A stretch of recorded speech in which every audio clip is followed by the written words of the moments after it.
Identificación de factores que inciden en la exclusión educativa. La exclusión en la educación se debe tanto a factores externos al sistema educativo, como son la pobreza, la marginación, la violencia social, el desempleo o la desnutrición, por mencionar algunos, como también a factores internos, es decir, relacionados con la manera como está diseñado y funciona el sistema educativo. Los factores externos e internos se alimentan unos a otros y terminan mermando las posibilidades de las personas a una adecuada inclusión social. Para encarar la problemática de la exclusión, se requiere entonces de políticas públicas intersectoriales que operen en dos planos a la vez. Por un lado, en el de las condiciones del entorno que preceden o rodean del hecho educativo y que están más allá del alcance y las competencias del sector.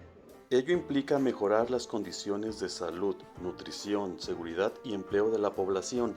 en especial de la que se encuentra en situación de vulnerabilidad. Por el otro lado, implica modificar la lógica con la que opera el sistema educativo, esto es, las condiciones en que se desenvuelve el proceso educativo y que son responsabilidad directa del sector. La exclusión educativa puede darse en el acceso a lo largo del trayecto formativo o en los resultados del proceso.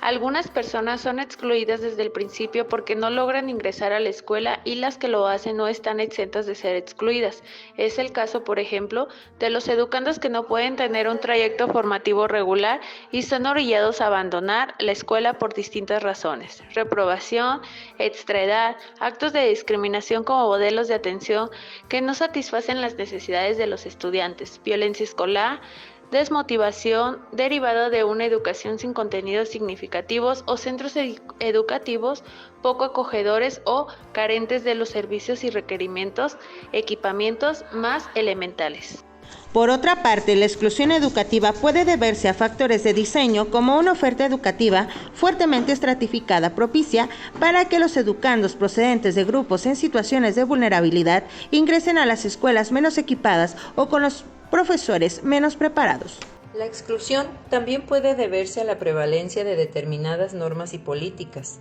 aun si éstas no son abiertamente excluyentes y parecen neutras. Pueden favorecer inadvertidamente la exclusión de personas o grupos específicos. Por citar un caso, tenemos las disposiciones administrativas que impiden el acceso a personas con discapacidad o a la inscripción escolar de niñas y niños sin acta de nacimiento. La exclusión puede ser, además, producto de insuficiencias relacionadas con la infraestructura, el equipamiento y los materiales didácticos. Esto es muy evidente en escuelas que carecen de rampas, de materiales en formato accesible para las personas con discapacidad o de materiales, señalamientos o libros en lenguas indígenas.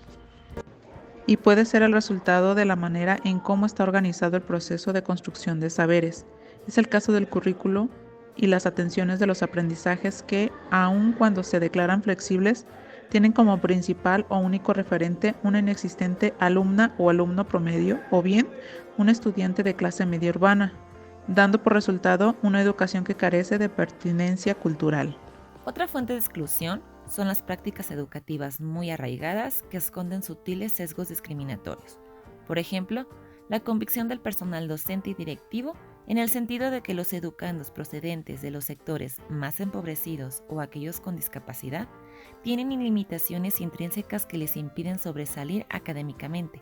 la consecuente baja expectativa en relación con el logro educativo de estos estudiantes, el prejuicio de ciertos profesores de que las mujeres son poco aptas en disciplinas como ciencias y matemáticas o bien en los deportes, favoreciendo con ello la prevalencia de los hombres en el uso de las instalaciones deportivas, y la propensión de los docentes a concentrar su atención e interés en los educandos que tienen un mejor desempeño en demérito del resto, que al ser ignorados irán acumulando dudas y vacíos de conocimiento que terminarán por conducirlos al fracaso escolar.